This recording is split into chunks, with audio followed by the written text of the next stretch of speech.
My name is Moon Petrie, and I am a mom. I also have a mom, and I sometimes read books about moms, and I sometimes write characters who are moms.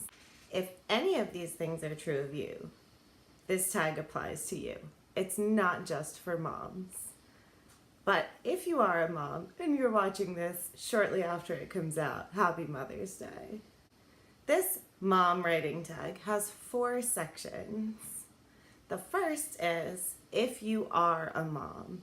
But of course you can answer this question if you are a parent of any gender, or as a stepmom, foster mom, or a person in a nurturing role. Question 1. How does motherhood impact your writing positively and negatively?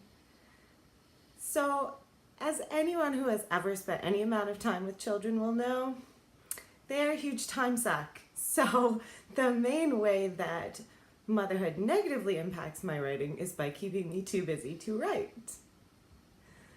That was especially true when my youngest was under 15 months old. Sleep was just not on the menu. A way that motherhood has positively impacted my writing is that it makes me care more deeply about people in general. Having a child makes it so that I cannot ignore the fact that everyone is someone's child, which makes me see everyone with greater empathy. Question 2. Would you want your children to read your books? I write YA fantasy. My oldest has read my writing, and my little ones are still too little, but someday I will not, cat craziness, I will not be ashamed or embarrassed to have my kids read my books. Question 3. If your children could write books, what do you think they would write about? So, some of us have very little children, and some of us have very big children, and I have both. My little ones are at that stage where if they could write books, they would write books about poop. There's no doubt in my mind. My oldest is a teenager, and I would say that my greatest parenting achievement, which can be seen most clearly with my oldest, because I've been influencing that child for the longest, is a love of books and words. And so my oldest wrote this as an essay, part of an application to go on a school trip to Italy. Greetings, O great selection committee, your plural divinity, and so on and so forth. I submit this thin collection of reconstituted arboreal fibers to you in the hopes that you may deem me fit to participate in the 2020 trip to Italy, and preferably to accompany you back, as well as I do not speak Italian and would be rather helpless if left there. I can also give you my personal assurance that I have no intentions whatsoever of leaving the hotel at 1:02 in the morning to steal a moped and cross the Swiss-Italian border to covertly acquire large amounts of Switzerland's famous Emmental cheese, a promise that I doubt any of your other candidates have made. So that is what my oldest writes. Gives you a little sense of personality there. The second section of this tag is for if you have a mother, or more than one mother, or a stepmother, or any person you consider in that sort of role. My oldest has a friend who was adopted, so had a birth mother, was adopted by a lesbian couple, so had 2 mothers. They divorced, each remarried, has 2 stepmothers. That's 5 mothers altogether. I am sure that the vast majority of you have fewer mothers than that. But if anyone in your life is in a motherly role, you can answer these questions. Question 1. How has your mother impacted your writing?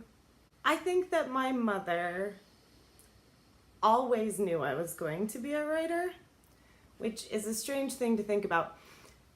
But she had read an article about the bias against female writers and the difficulty that female writers have in getting published. And so when I was born, she gave me a boy's name. Now, obviously, I didn't keep it, but it was her intent to make me publishable even before I was born.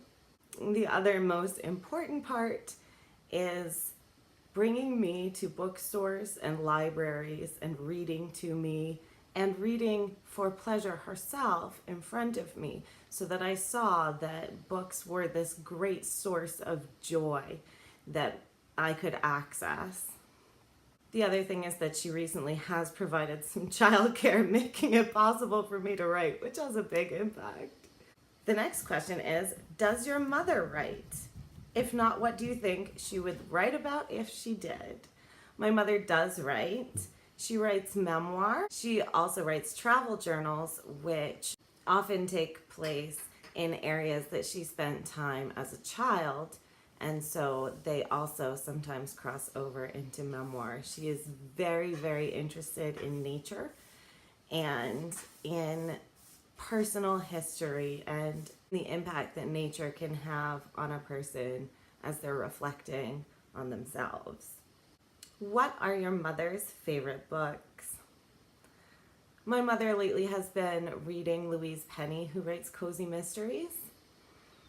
Mostly my mother reads nonfiction, and she has this crazy habit that I absolutely don't understand. It's like those people that have all the writing projects that they work on at the same time, but this is having a stack, like 6 books on the nightstand and switching between them, just reading a whole bunch of books at once. I don't know. I have like one track, chug, like a train mind, and my mother's like a hummingbird zipping around, so works for her. But I am a huge rereader, and my mother is not. So I tend to think my absolute favorite books are the ones that I have reread the most. And the book that my mother has reread the most is probably We Took to the Woods by Louise Dickinson Rich. And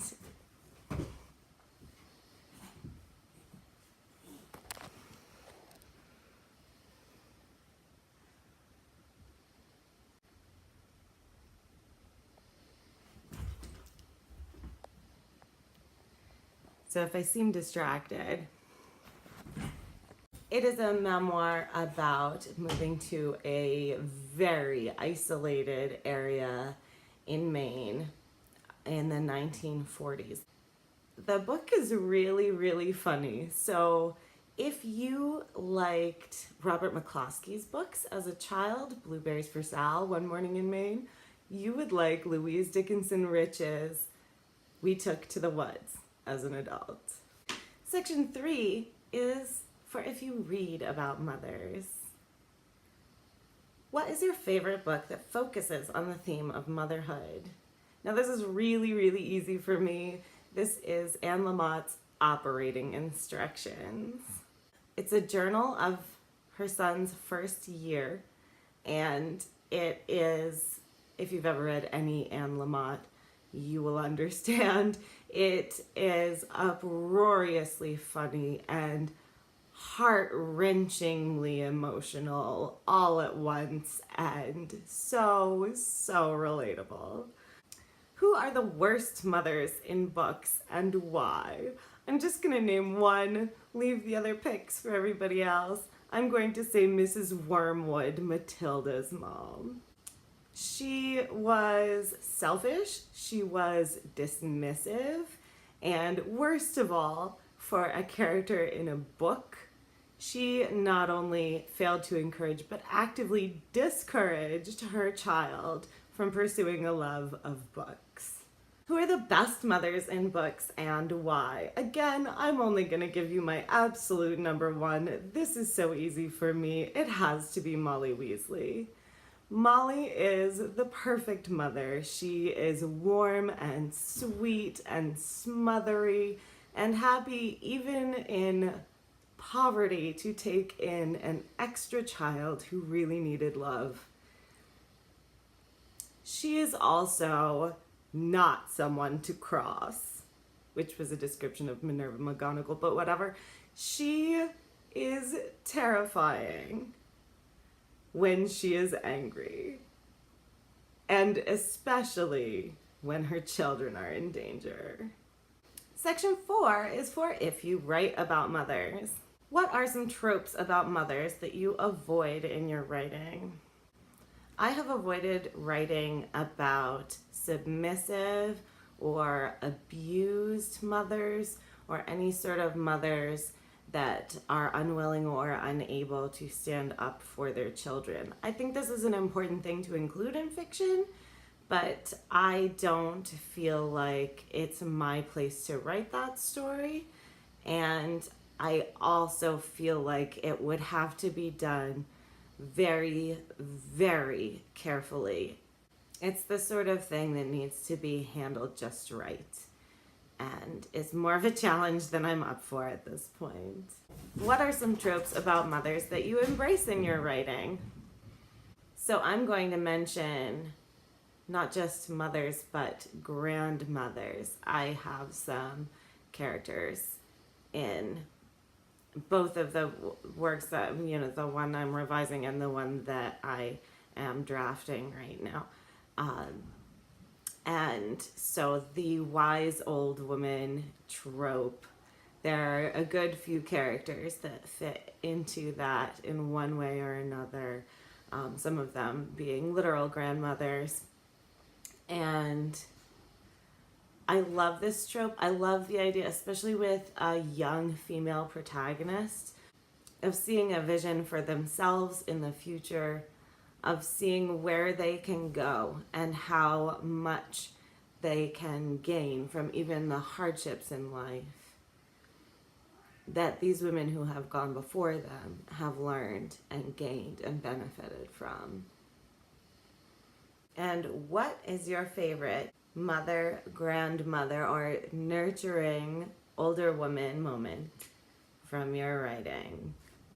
So there's a moment when my main character questions this older woman, it's actually her great-grandmother, about why she has told a story in different ways, that she tells it as though it's a story and embellishes here and there or gives it a different ending, but then she says that the story is true. So the main character says, how can these stories be true if they contradict each other? And the great-grandmother says, the fact that something is true does not mean that it isn't open to interpretation. So now I'm going to tag some people. I am going to tag people who I know are mothers, but as I have said, this tag is not just for moms. So if you are a parent of any gender, if you have a mom or multiple moms, if you read about moms, or if you write about moms, this tag is for you. Specifically, I'm going to tag Cynthia Payne, Danica Who, Midlife Wanderings, Megan Right Now, and Kim Chance.